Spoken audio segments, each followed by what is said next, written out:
Hello, everybody, and welcome to the 17th episode of the PureJoy Podcast, a bi-weekly exploration into what brings people joy.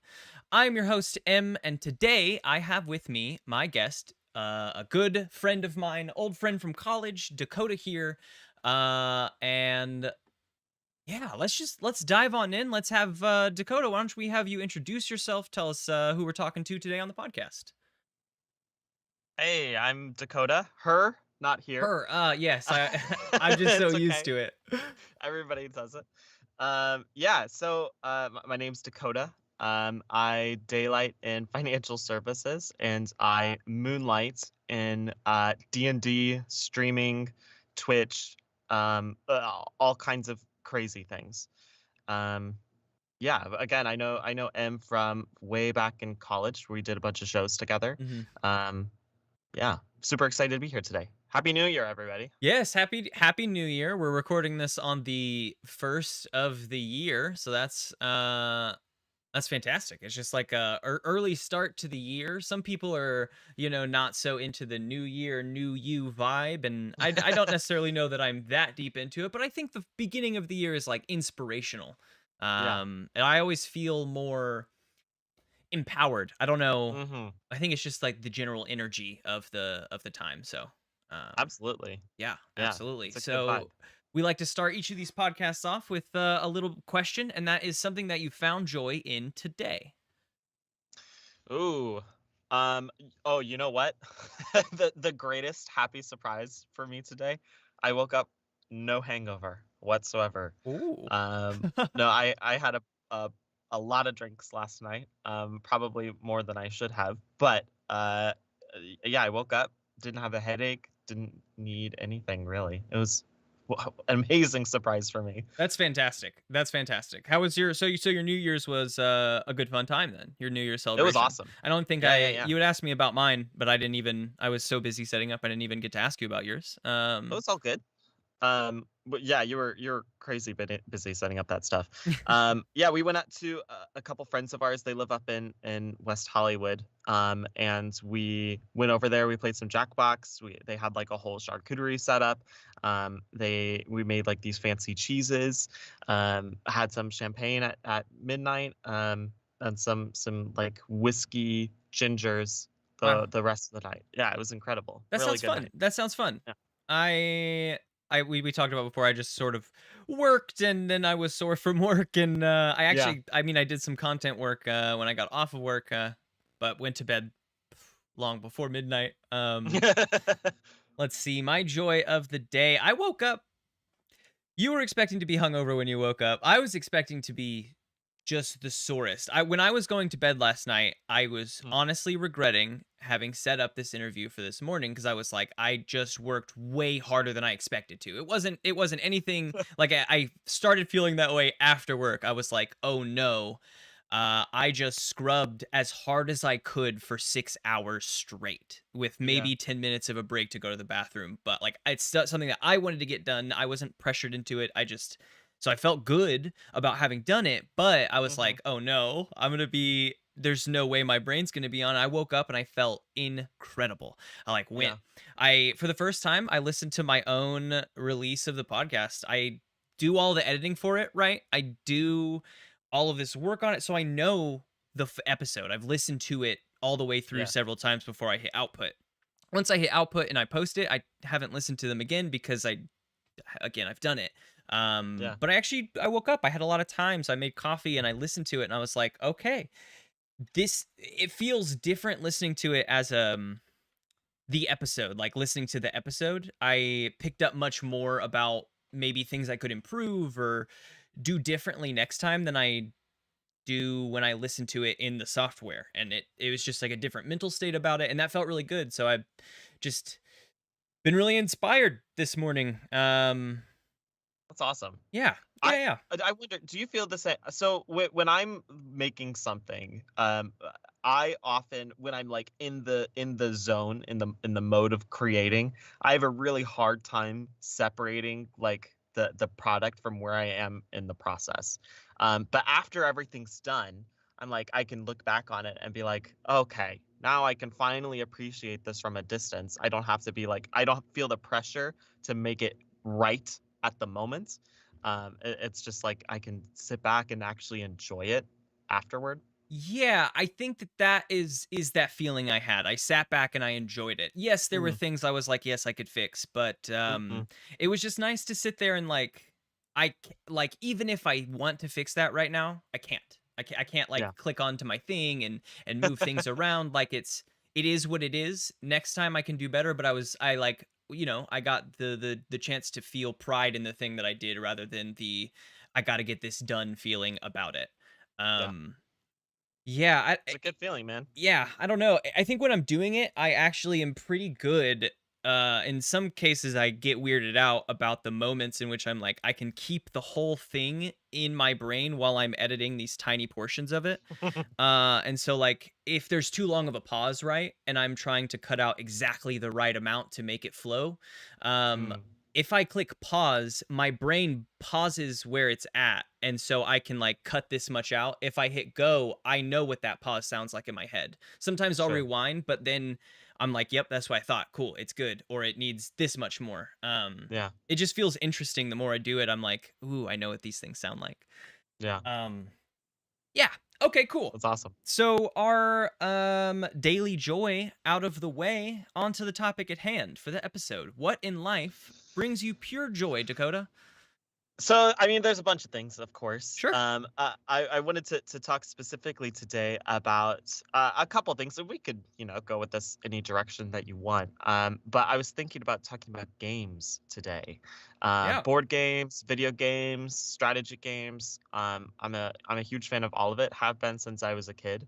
Um, yeah, really, like, there's nothing quite like the feeling, especially on like, because Christmas is recently, I guess it's on the brain, of like getting a new game, opening up like the plastic wrap, putting it in, and then diving into things. Yeah.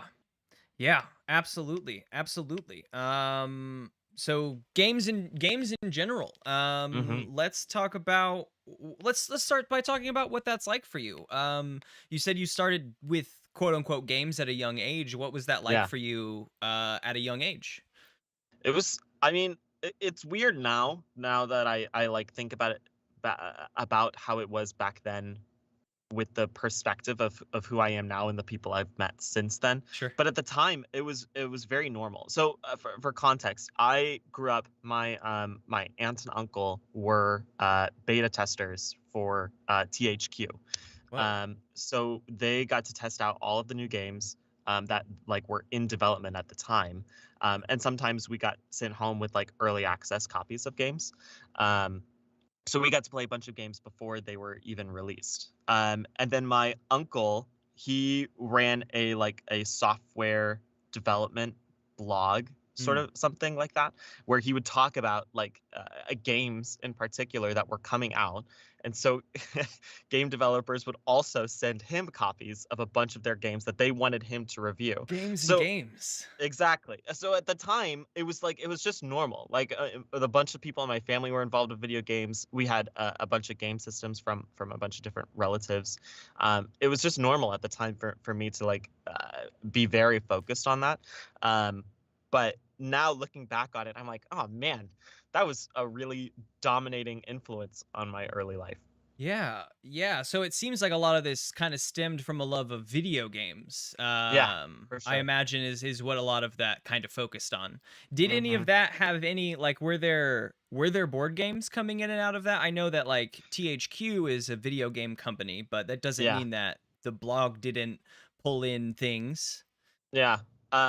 So we didn't get many early access copies of board games, Mhm. but we did. I mean, my family was big into like the sort of classic board games as well, like Sorry, Game of Life, Monopoly, chess, checkers.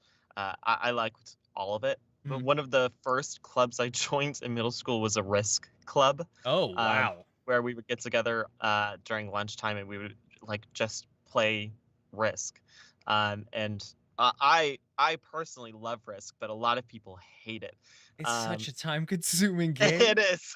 It's And huge. there's usually only one winner, but oh man, there's a version of Risk out now called Risk Legacy, Mm, where it focuses less on like the one winner take all sort of thing, and like a persistent world. So like the game yes. that you play one time has an impact on the next game that you'll play. I love the Um, legacy releases of yeah, games recently, or that- yeah, maybe like past 10 years or so.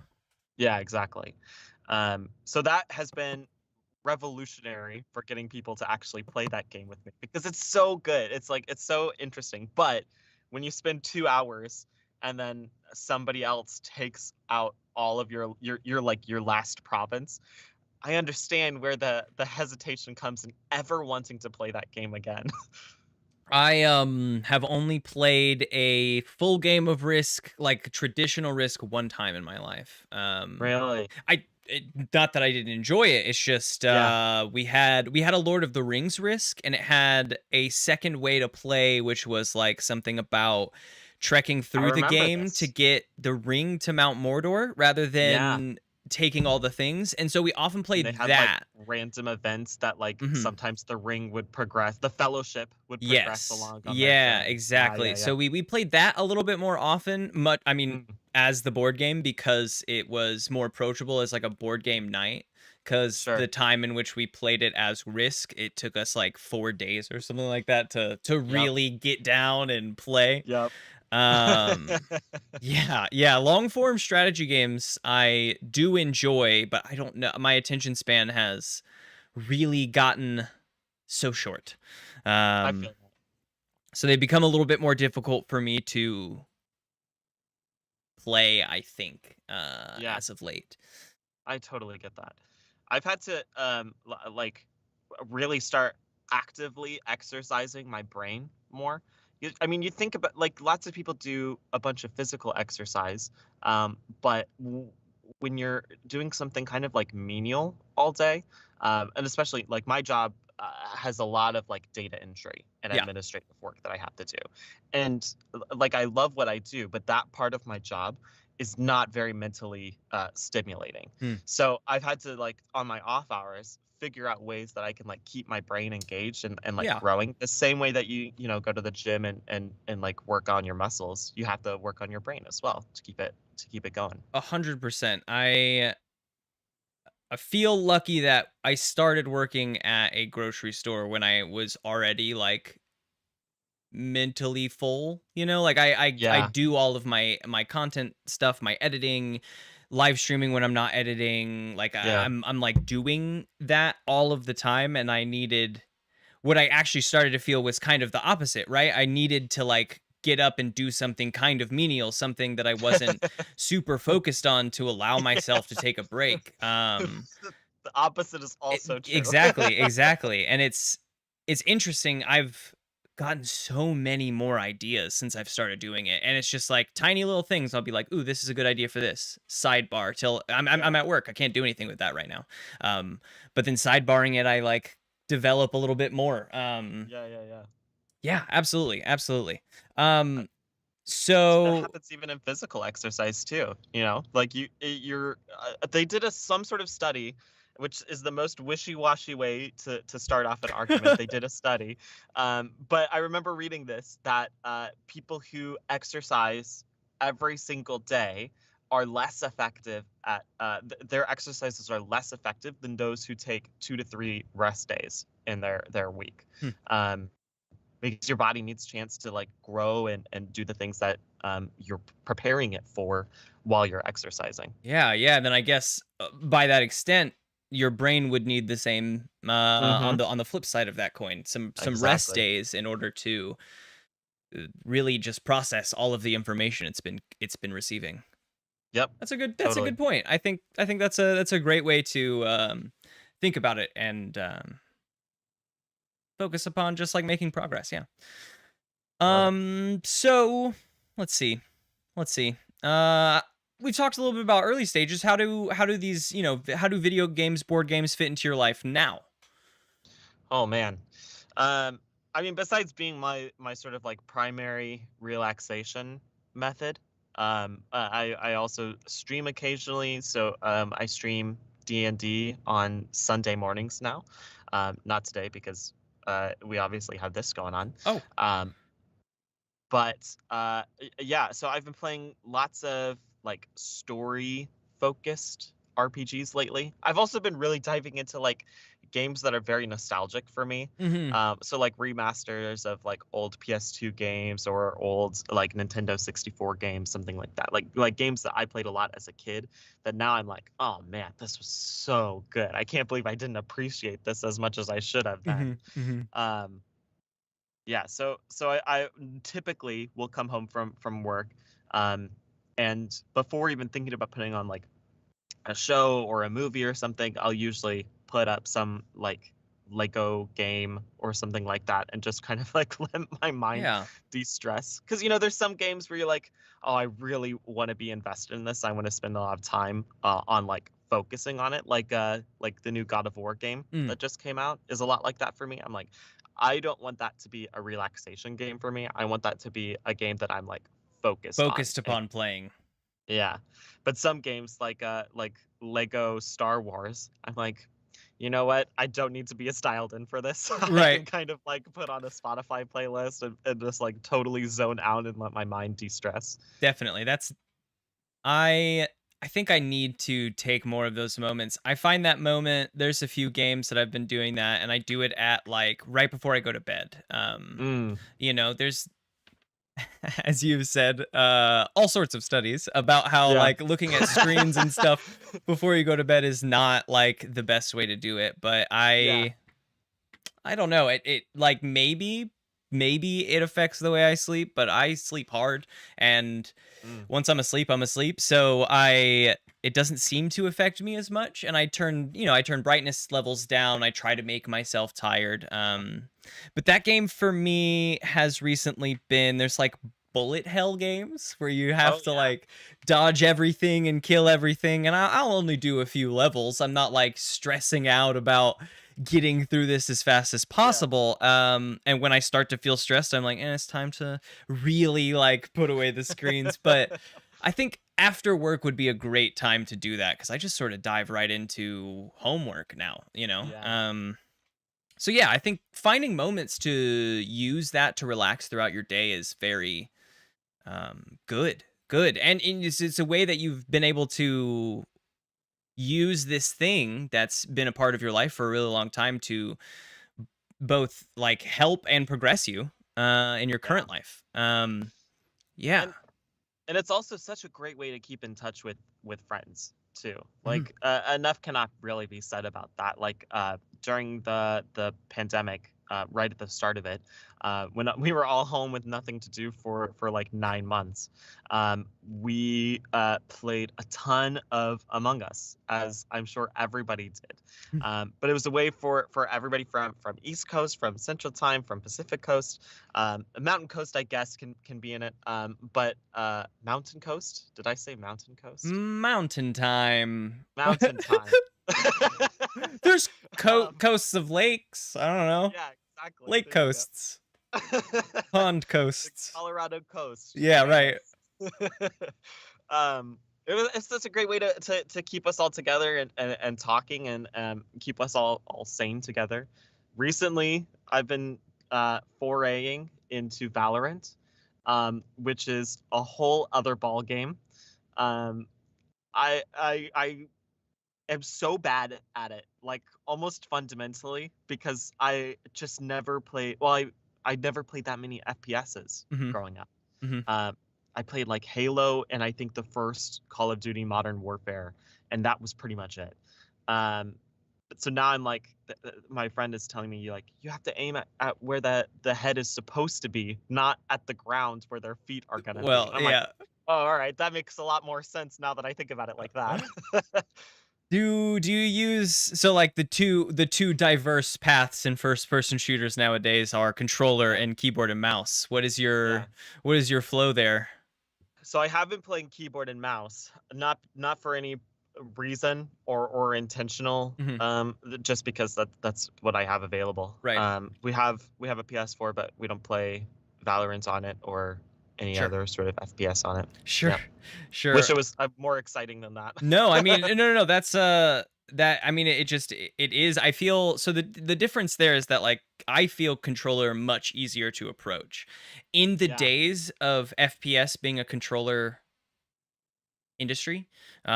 Halo, Modern Warfare One, like the originals, like I felt that I was really strong at them. Less so Yeah, Call of Duty and more so Halo.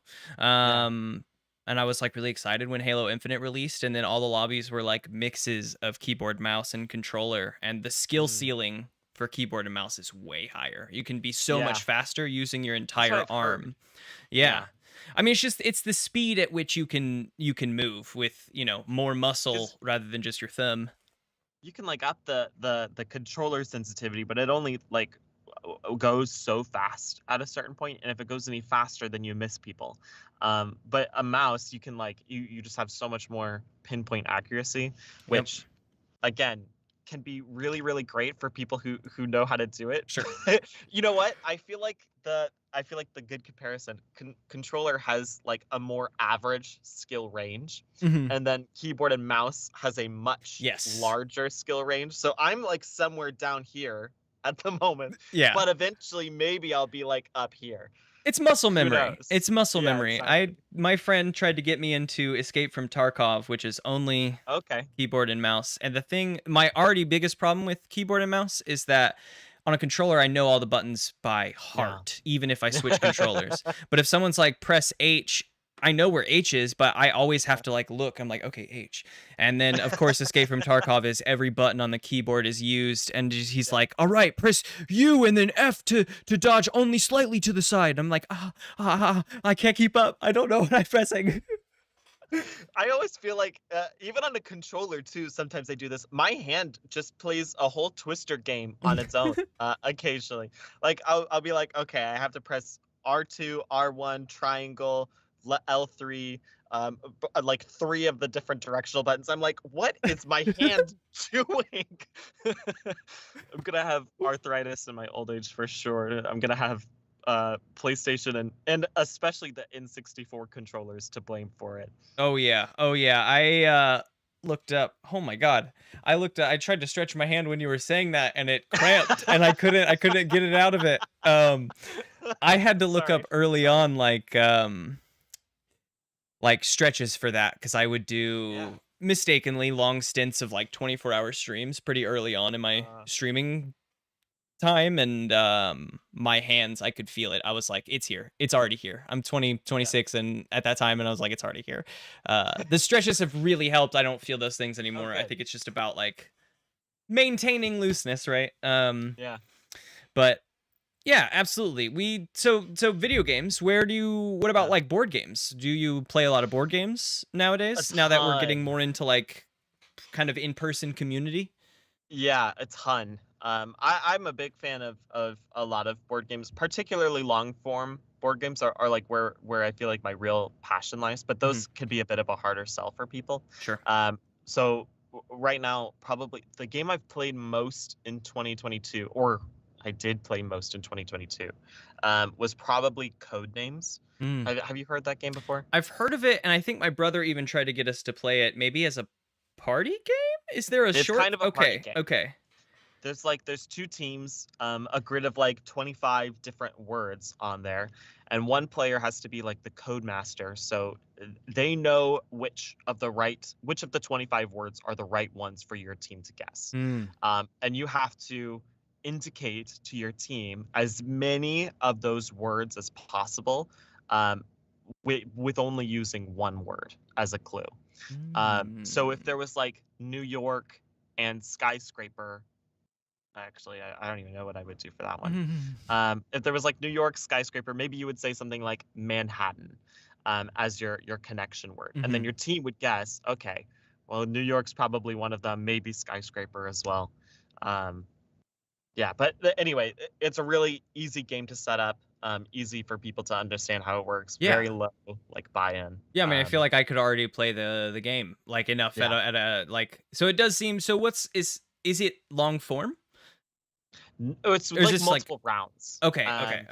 It can be long form, but typically oftentimes what happens is we'll play like 1 or 2 rounds, and then one team will get super competitive, and they'll be like, let's go again. And so it can turn from like a 30 minutes to 60 minutes game into like a 2 or 3 hour thing. Sure. Because it's just super easy and very simple, but there's like a high skill cap, I guess, going back to what we were saying earlier. Yeah. So as an example, what are some of your favorite like long form games that if you just had your way, you could play all the time?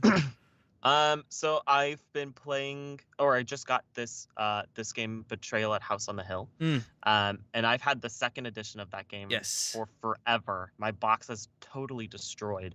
But we just recently got the third edition as well. Which changes up some of the rules, adds some new cards in, adds some new like scenarios for it. Yeah, that game was probably my first real like long form board game that wasn't like Monopoly. Yeah, inspired me to like try out other board games. I was like, because I was a traditional board game person before I played that game, and I was like, holy cow, the board games have changed. Like this is not Monopoly. Did we play that together? I can't remember. I think we had to have. I think I was the Betrayal guy. Yeah, I know I played it several times throughout college, and I imagine that, I mean, I probably played it with Alex Boyd at some point, and I think that you might have even been there for something like that. Like, yeah, absolutely. I think that we probably did. So when you're talking about legacy games, have you seen the Betrayal Legacy? I have. I'm so excited for it. I don't have it yet. Yeah. It's like what, $100 or something like that? It's expensive, yeah. But it looks so good. That was someone had told me about it, and I've just been infatuated with the idea of legacy board games. It kind of draws me into almost a tabletop role-playing game. Like it's you know, like it matters, like the history of this game is now intact, and that's interesting. Exactly. I mean, it's just such a cool thing. I feel like you really have to get like a regular gaming group going for some of them. Because I mean, it is a lot like a TTRPG campaign where you're like, okay, so we're gonna play this board game, but we're not just gonna play it once. We're gonna play it 10 times, and obviously not back to back. But that there's a large buy-in on that game. So I've never played the a long form board game beyond, Betrayal, or Mm. maybe, I don't know, would Settlers of Catan maybe Oh, kind of for fall sure. into that. Yeah. So like those. My brothers and I 2 years ago now almost picked up a game called Gloomhaven. Oh Um, my God. and Yes. we finished. And there's like a handful of missions we failed to unlock in our story mode, and we're not ones to just go back and do them. If we failed, we Yeah. failed. So we beat the storyline and every side quest we got except one, and then we bought the Nice. first expansion pack. So we've been going for like 2 years on this one board game, like once every other week Incredible. or so. Yeah. I love that game so much, and I've only played half of one mission on it. But I'm entranced. Yeah. So my own story with that game. My brother-in-law Sean, Mhm. he is a huge board game guy just like me, and he got that game Gloomhaven, which for those of you who don't know is this massive like TTRPG like board game. Where you play like a group of like ragtag mercenaries and adventurers and stuff, and you're basically just trying to survive and Mhm. occasionally work towards your own goals. Mhm. And he brings out this massive box, and he's like, Dakota, The biggest we're board gonna game play this box game. I've ever seen. I try to Absolutely compare insane. it to the other big ones that I see when I'm out. There's no way. It's the biggest. No. And he's like, Dakota, we're gonna play this game. I'm like, fuck yeah, we are. Hell yeah, we are. And we spent probably 3 hours unboxing the whole thing, popping out a bunch of different little like room tiles and tokens and stuff like that. Only for me to finally set up the game for us to actually play probably like a week later. Yeah, Uh, right. It takes a long time to set up. yeah. It was going to be me, my brother-in-law, my sister-in-law, and Leah, my girlfriend. And we set up the whole thing. It took maybe an hour for us to set up just the first mission. And another hour and a half for us to get like 2 turns into that game because we're still learning the rules. Yep. And then we stopped playing. We're like, it's been 3 hours since we said we were going to start playing this game. Like we just don't have any more time. To make you feel better about that, 2 years into it, we have to stop almost every turn to think like, how do the rules work for this? Like, Yeah. that's one of the most intriguing parts of this game for me, is that it is that hard. I wanted to get an example. Oh, here it is. Look at this Here thing. it is. Look at It's this. insane. Look at this board game box. It's like 10 pounds, God. 10, 15 pounds. It's huge. And it's just filled with all of the like cardboard stuff you need. I've just never seen a board game box this big. It's I massive. super appreciate it. It's also on it was a Kickstarter project as well. Yeah. They were like, we have this amazing idea for a board game. We're gonna totally crowdfund it. So cool. And it worked, and they crowdfunded the heck out of it, and they've crowdfunded 2 more like DLCs, almost expansion packs for it since then, and the second one was released in the holiday season this year. So two things about that to rip off of.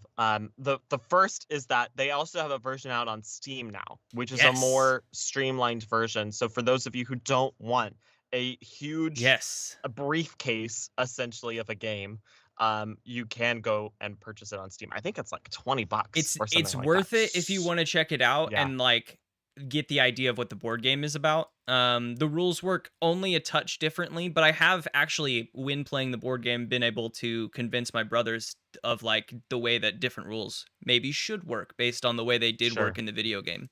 So it's informational too. Yep, absolutely.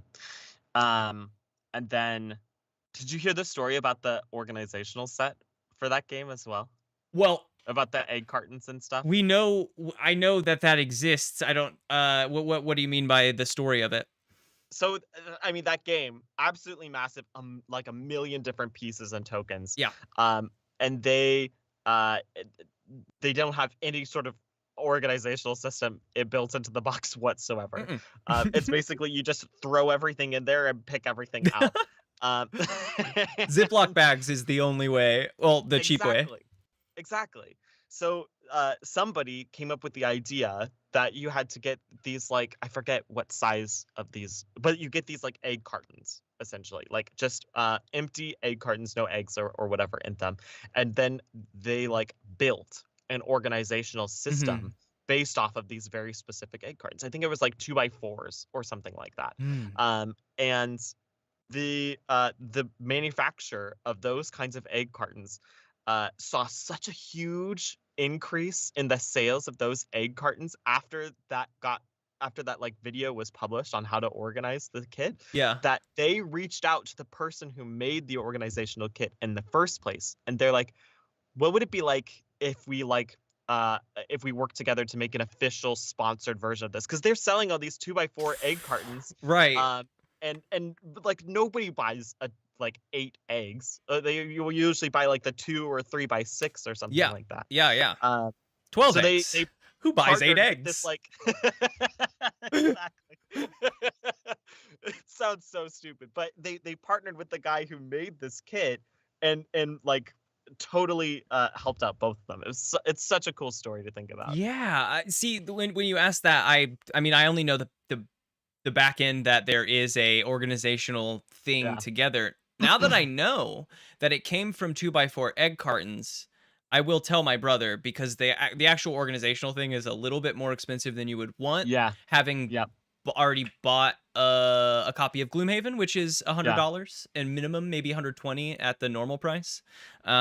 So yeah, it's 2x4 egg cartons is interesting because my brother has the copy. I obviously, they got me a copy Yeah. for Christmas because I wanted to play it in person with the people here. But my brother Casey in New Mexico has the copy of Gloomhaven, and we use this thing called virtual desktop, some virtual thing that he Okay. like positions his phone above and has the Ooh. board, and he just scans in our cards. So we still flip cards. Oops. We still flip cards. We That's still amazing. play the game, but he has to physically move all the pieces, which after 2 years is better now, but it just could Sure. be so much more streamlined if we were Oh, for all sure. in there with our There. hands. That's awesome. Yeah. Took us some time to get used to it, having one Yeah. person making all that happen, but Yeah. uh, That's yeah. such a cool idea. Gloomhaven is It's a monster, freaking man. stellar, freaking stellar as far as long form board Yeah. games go. It's wild. I mean, it's like the most extreme version of that legacy thing that I was talking about, where it's Yes. like you're not buying in one game, you're buying in 10. For Gloomhaven, it's like you're buying in 200. Yes. You could stop, sure, but like Yeah, exactly. I like long form, even video games, Skyrim, Yeah. Oblivion, like something I can pour hundreds of hours into. Yeah. And Gloomhaven is the first board game to scratch that itch. Like other Sure. games are long, but at the end you're like, it is done unless you're playing a legacy. But not with Yeah. Gloomhaven. It's just next time. I'm done for Yeah. now, finally. Yeah, exactly. That's great. That's amazing. I've never met anybody that's actually finished a game of Gloomhaven, so kudos. That's not a small achievement.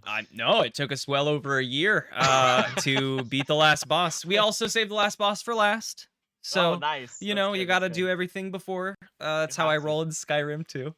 Yeah. Cool. So, we've talked about some of your your favorite like long Yeah. form story games. What about like video games? What are nowadays some of your favorite video games? I think we kind of mentioned the kind of video games you like to play, but what about Yeah. like besides Lego and maybe God of War that you're working on now? What Yeah. are some of the games that take your time? I mean, my all-time favorite. I'm repping their merch already, and I brought this as well to That was the represent. piece. Yes. This is the prop. Is it all in camera? I can't even It see. it isn't, but it's a keyblade. I mean, it's a keyblade. We Yep. can see it. It's moved through at this point. I really like it. Perfect. Yep. So Kingdom Hearts is my all-time favorite game series. Yeah. It's just so. I was watching somebody else like play through it recently for the first time. It was a streamer I watched, LeXP.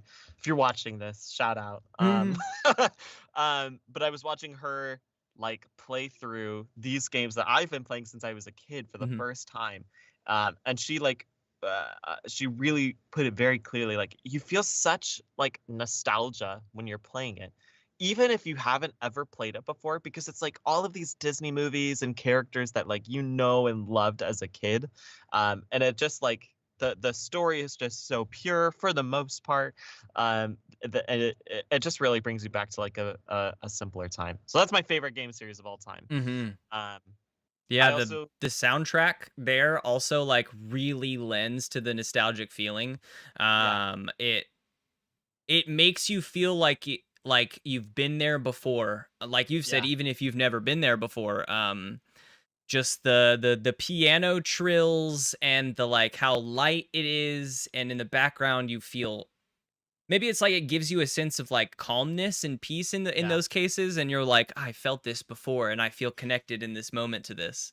exactly. Yeah, I mean, I honestly I have a bunch of their like the game's soundtrack just saved onto my Spotify or like my Apple Mhm. Music, just because like it's just so gorgeous, and it's Yeah. often using, like just a piano or just a violin or something like that. Like they're very skilled at making beautiful pieces Mhm. with minimal instrumentation. Yeah. Um, yeah, amazing. Um, I'm also a huge fan of anything BioWare touches for the most part. I've been a big fan of Mass Effect since the first one Oh, came out. yes, okay. I've been a big fan of Dragon Age for about as long, although I did start Dragon Age after Mass Effect. And then I didn't even realize this was a BioWare game until a couple years ago, but Knights of the Old Republic, um, Mm. with the like the now non-canon Star Wars prequel, um, is a BioWare game as well. And I'm a huge fan of basically anything that they touch. Um, What yeah, is it about their style that draws you in? there are just really good at making you feel like your actions and your character is important in the overall Mhm. story of things. Like I love Skyrim, don't get me wrong, but one thing I feel like Skyrim lacks is I don't actually feel like your character makes much of a difference in the world. It doesn't feel like many things would be different if your character just wasn't there at all. That's true. Like a lot of the quests end up uh, a lot of like the faction quests end up leading to the same place that you started at. And it's because they're trying to enforce like a status quo, and it's such a huge world and stuff like that. But BioWare takes the opposite approach, where they're like, your character is going to radically change the way that the world works, and Mhm. it's your choices as the player that are going to determine what kind of world that inherits.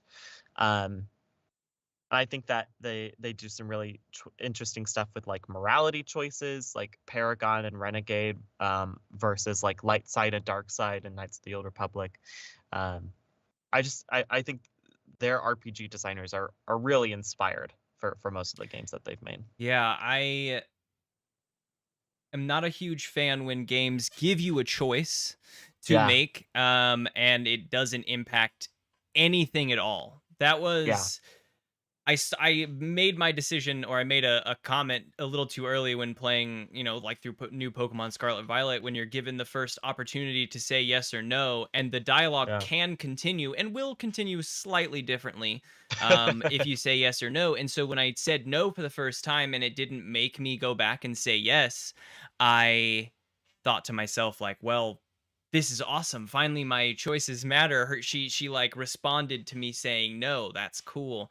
And then yeah, after that, it just didn't, like, it doesn't actually matter for anything. It doesn't change any relationship. It yeah, doesn't do anything. So my second playthrough of the game, I was like, I even ranted a little bit. Like, what is the purpose of spending time yeah, to even just program a branching path in this yeah. conversation if it isn't going to lead to anything? To do anything important. So Yeah, when they impact things, like, I think you I mean you're totally right. You're totally right. Like a Dragon Age Inquisition, or the Dragon Age series is a huge one for that. Mass Effect, yeah, where it like actually changes not just your relationship, but like the wider, it has wider implications to what could hmm, happen in this community or culture in the long form. yeah, exactly.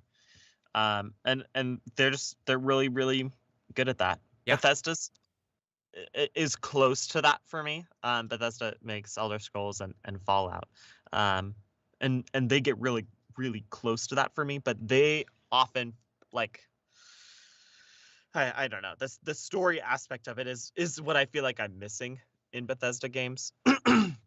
Oblivion had it. Oblivion was hands down one of the greatest games I've ever played. I agree. Um, uh, Skyrim totally skipped the boat on that. Although I love the Dawnguard quest line. The Dawnguard quest line is probably the best part of that game for me. DLC. Yeah, exactly. Shocker. They got it right True. after the fact. You know what? Fair enough. You got me there. Yeah.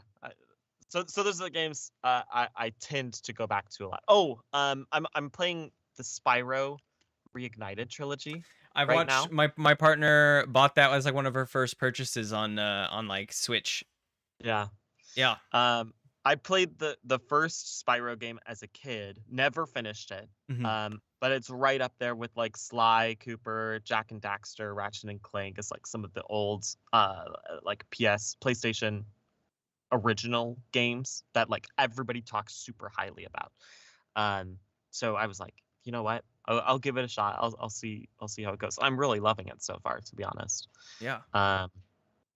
The other games I just mentioned are games I tend to find myself gravitating back towards a bunch. Sly Cooper, Jack and Daxter, Ratchet and Clank. I every year or 2 years I find my way back to those games. The PlayStation 2 hit it so It really hard did. on the head, and I like it's shocking that like there are other incredible games that come out, but Yeah. and I might feel nostalgic in 10 years about them, but I feel like there are significantly more specifically like PS2 Xbox generation releases that were just absolute bangers and are always like nostalgic for me. Absolutely. And I feel like it has to do with like when the PS2 was out, we were really in kind of like the Wild West of game design.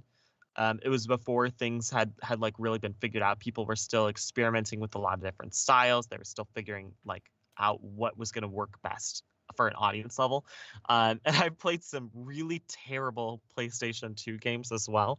But the sacrifice of that is that you have to be able to experiment and have some really terrible games in order to have some like really amazing groundbreaking games. And that's just not something that a lot of publishers are willing to do these days because it takes so much money to make a game in this day and age. You have to like with all of the different costs, the marketing, everything. It's just so expensive to make a game that they can't afford to take the risks necessary to make new amazing games like the ones that everybody remembers now.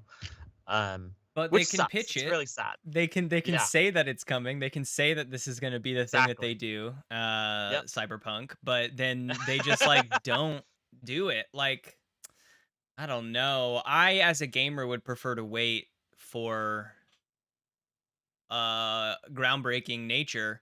I know that their company can't necessarily wait, but I think it could, knowing that you would have made probably double the amount of money on it if the entire internet didn't hate your game.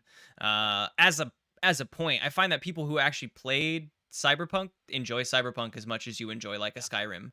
But there's so many people that couldn't play it, and that really affected what you wanted. And the fact that it was in development for what, like 10 years, something insane like that. They switched engines like 2 times. Yeah, I mean, it's just they just overhyped it. That's the thing. I mean, it's like with any sort of sales job, you wanna underpromise and overdeliver, and they overpromised and way underdelivered. Yeah. Which sucks. Yeah, I mean it.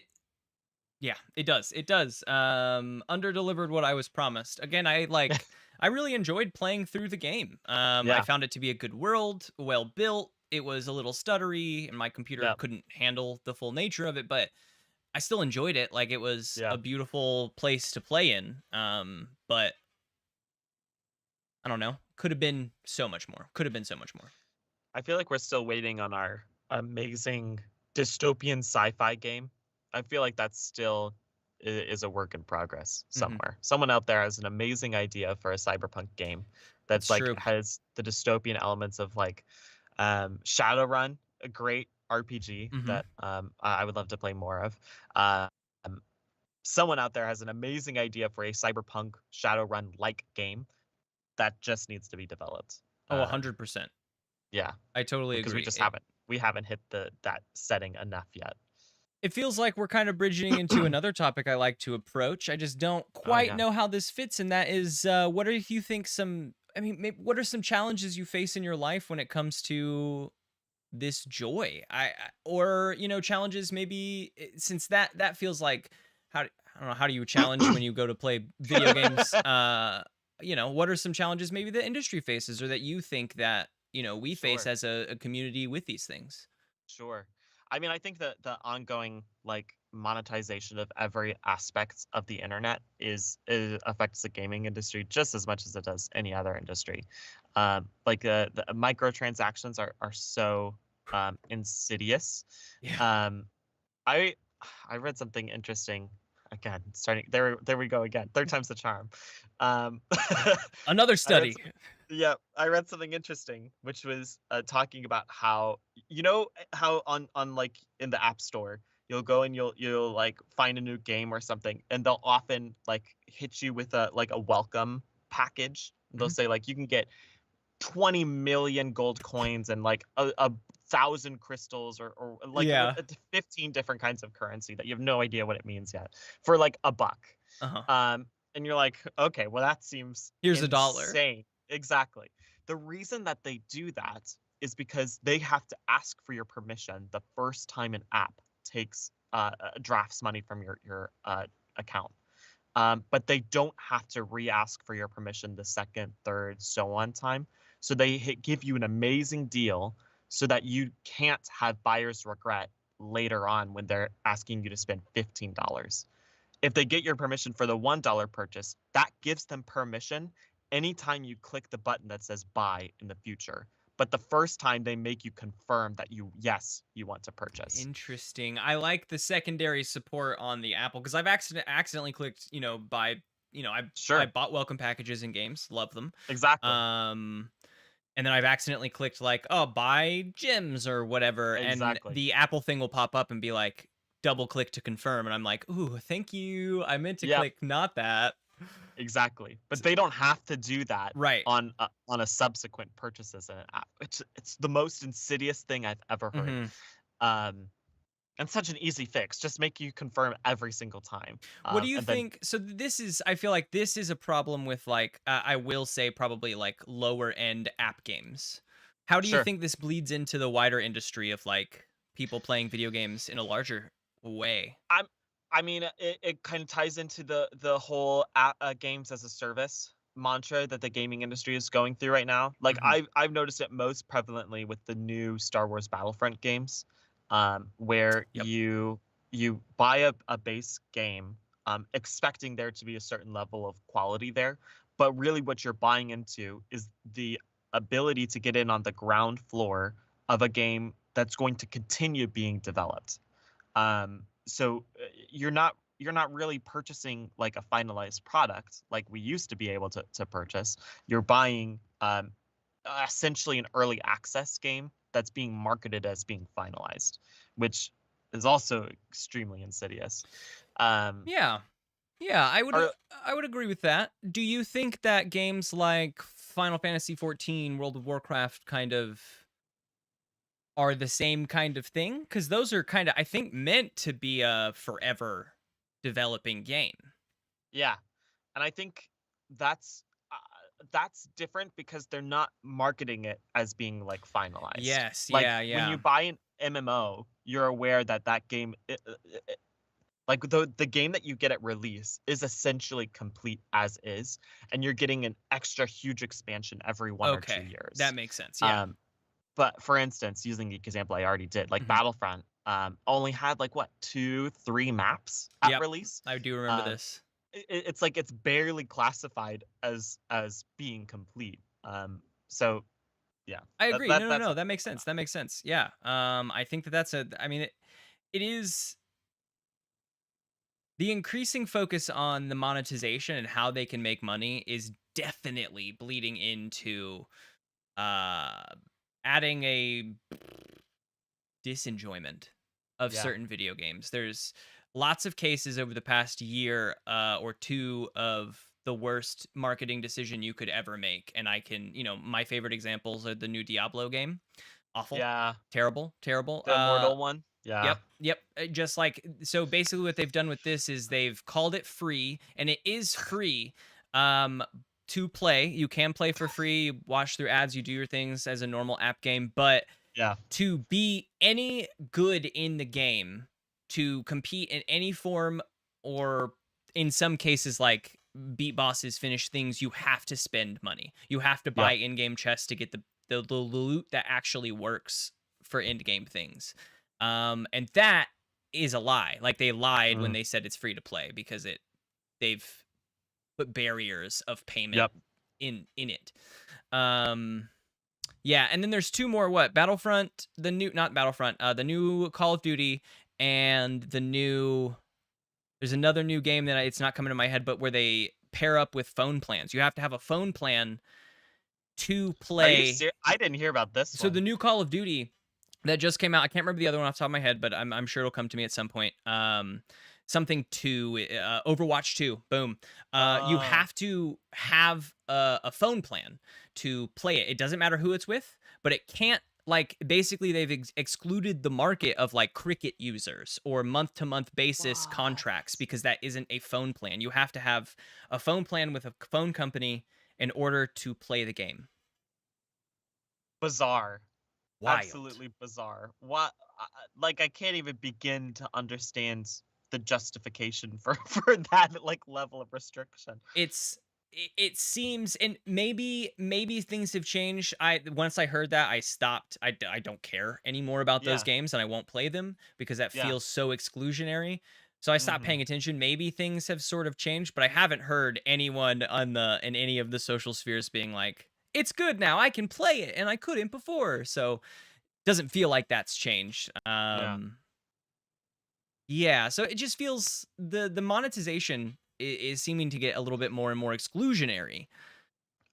I, and what game publishers used to do, and what I feel like we would all be better off if they got back to, is stop treating games as a service and more as products. Mhm. Um, like they essentially used to be artists making a painting for however long, and at the end of that time, if you did a good job, it would like, the business side can't be ignored. At the end of that process, you have to have something to sell, in order for you to make it a living. Yep. So I get that they need to make money, but what they used to do is they used to treat it as a product, where at the end of the process they'd sell it, and if it was really good, it'd Mhm. make a lot of money. If it was really bad, it would tank.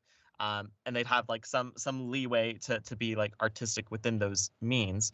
But what they're trying to do is trying to build up this like income stream of regular like microtransactions, DLC purchases, so that they can keep that income like flowing and be more like regular. They don't care if it's less, if it's more, they just want it consistent. Yeah.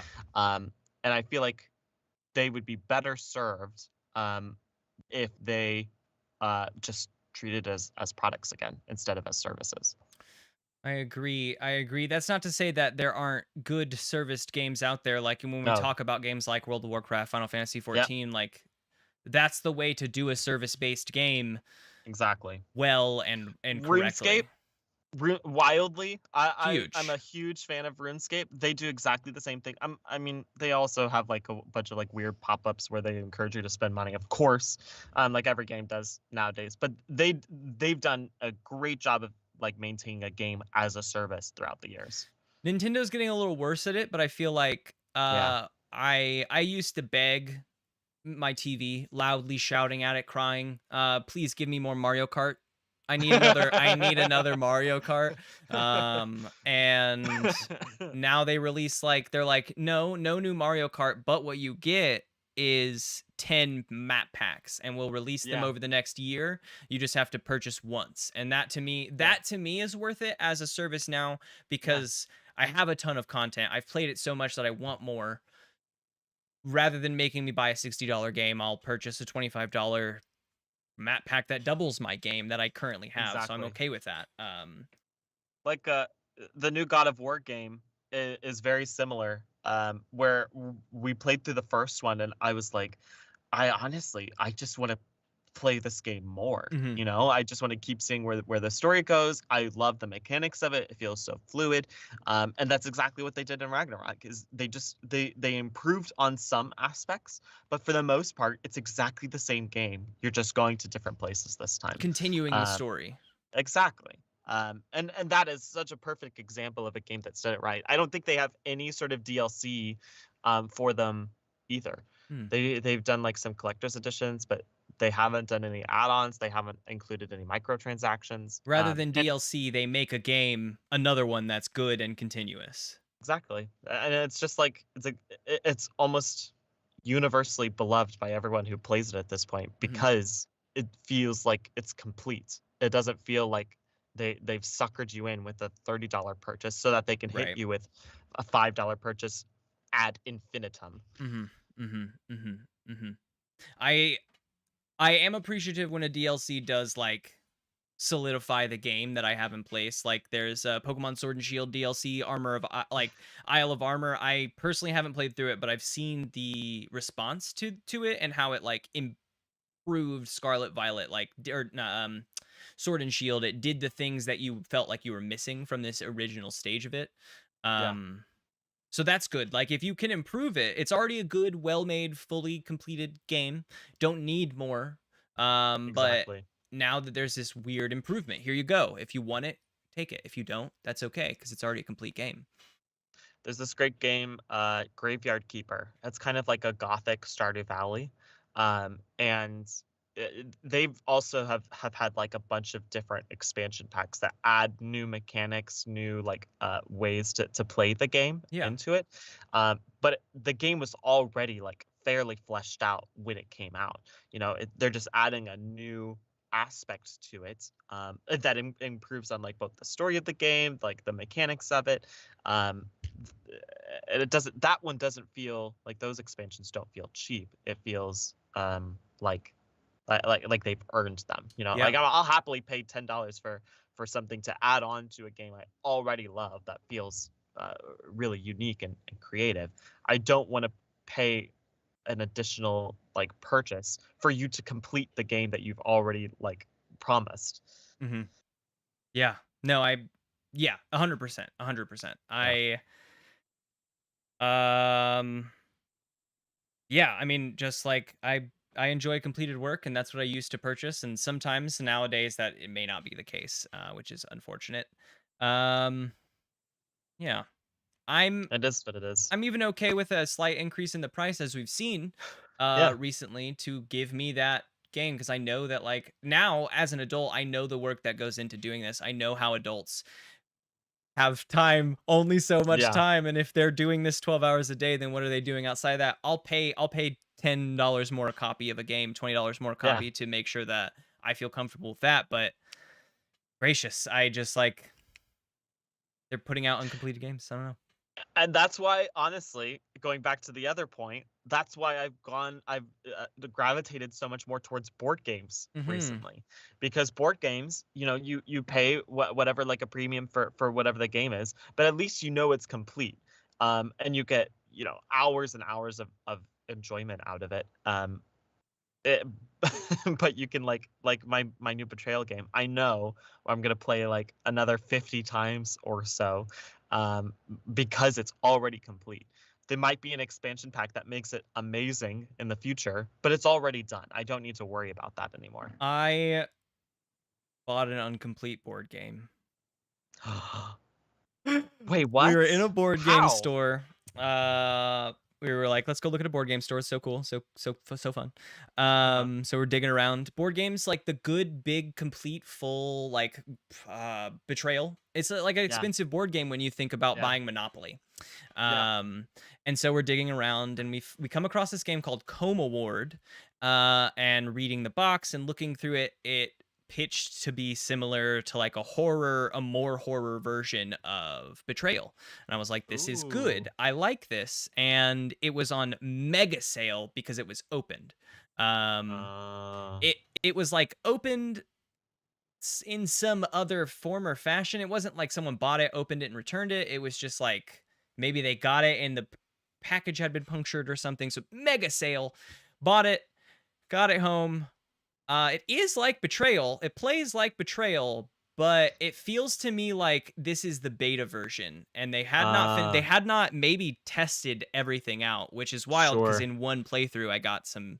We were like, okay, we'll have to do this card this way because it cannot happen Yeah, like this. So after our playthrough, we tried again, and we were like, yeah, this is an incomplete board game, like an incomplete. Somehow they actually sent it out and got a box and finished it without it being done.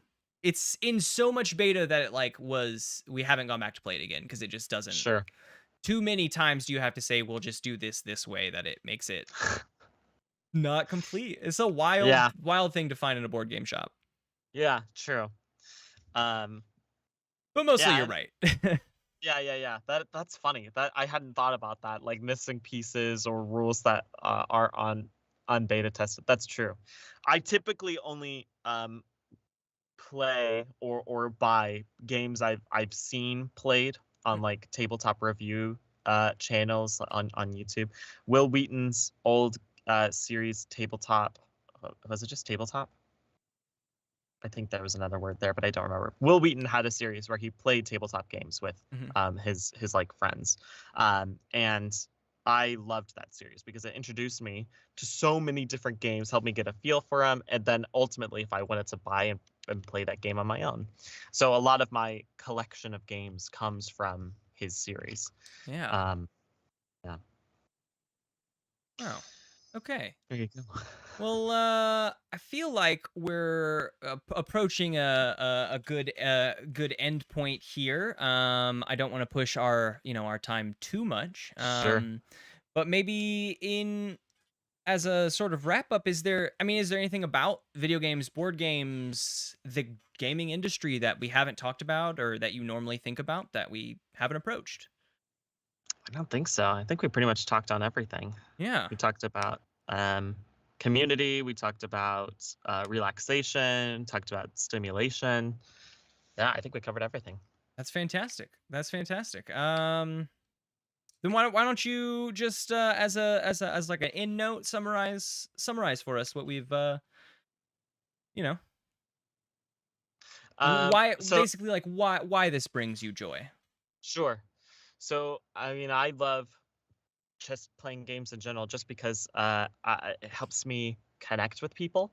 It helps me have a really fun time with people. It provides sort of like a structure Hmm. for what that is without needing to be super freeform. Um, and because it exposes me to a ton of great stories that I wouldn't have had the chance to experience otherwise. Absolutely, absolutely. That you just simply couldn't sometimes otherwise. Yeah, Um, exactly. absolutely. Well, I think that we are going to be wrapping up here, but I really appreciate you making the time to come on out and share, your connection to this topic with us, to video games and like your past with it, where we're at, maybe some, feelings about the whole industry as a whole. So yeah, I appreciate you coming out and making some time to be on the podcast today. Well, I appreciate you having me. Absolutely. We are, yeah, like I said, we're gonna do some close up stuff, but I will reach out to you soon and we'll chat. We'll chat then. Perfect. Cool. Awesome. Thanks for having me. Thanks everybody for watching. Absolutely. We'll talk to you later. All right. Bye bye. Uh Okay, everybody. We're back here now, and I appreciate everyone coming on out to join us today on the 17th episode with my guest, Dakota Heer. Um, we talked a lot today about video games, about board games, about his connection with that. As always, I feel like there is a way to pull in our forever search for what is joy here on this podcast. There's insights we can glean here, right? I think I even use that phrase maybe quite a lot. And that is there's feelings like I think Dakota aptly put relaxation, stimulation, feelings of, the community vibe, bringing a community of people together, um, allowing yourself to have a bouncing board, being open, pitching new things, playing new things, just relaxing together, giving us a moment to connect in our sometimes wild, um, sometimes totally locked down life that we face every day. I think that this gives us a moment to step out of that sphere, right? And a lot of joys do just give you a moment to focus elsewhere outside of the life that you're facing now. So that as a whole, I think is a good thing to draw across a lot of these joys. The way that it draws our community together, the feelings, the nostalgic feelings that they generally tend to give us, be that art, be that like playing old video games that we played as kids, or just specific art styles that draw us into that world, can yeah can just really hmm, bring joy, it seems. Yeah, absolutely. So in closing, I'd like to thank Dakota for, like I said, to him making the time to come on out and be a part of this podcast, being so open and honest with his feelings on the topic, and just sharing his overall experience with us. I'd like to mm, cotton mouth for some reason. I'd like to thank you folks for coming on out, listening, and watching along with us. I really appreciate it. While we did not hear it here, I still would like to. I would like to thank Mayonnaise and Murda for allowing me to use their music on the podcast, in the intro, the transitions, the outro here. I really appreciate them. You can find them on SoundCloud, Spotify, Apple Music, wherever you get your music. You can find Mayonnaise and Murda there, so go check them out. Yeah, and I think that is our episode, folks. So thanks to everyone for joining us on the 17th episode of the PureJoy Podcast with my guest, Dakota Heer. Yeah, I hope you all have a lovely rest of your. I don't like that outro. We're going to take that again. Thanks, everyone, for coming on out and joining us on the 17th episode of the PureJoy Podcast with my guest, Dakota Heer. Really appreciate you all for joining, and we'll see you next time. Where's my scene ender? Oh my god. Oh.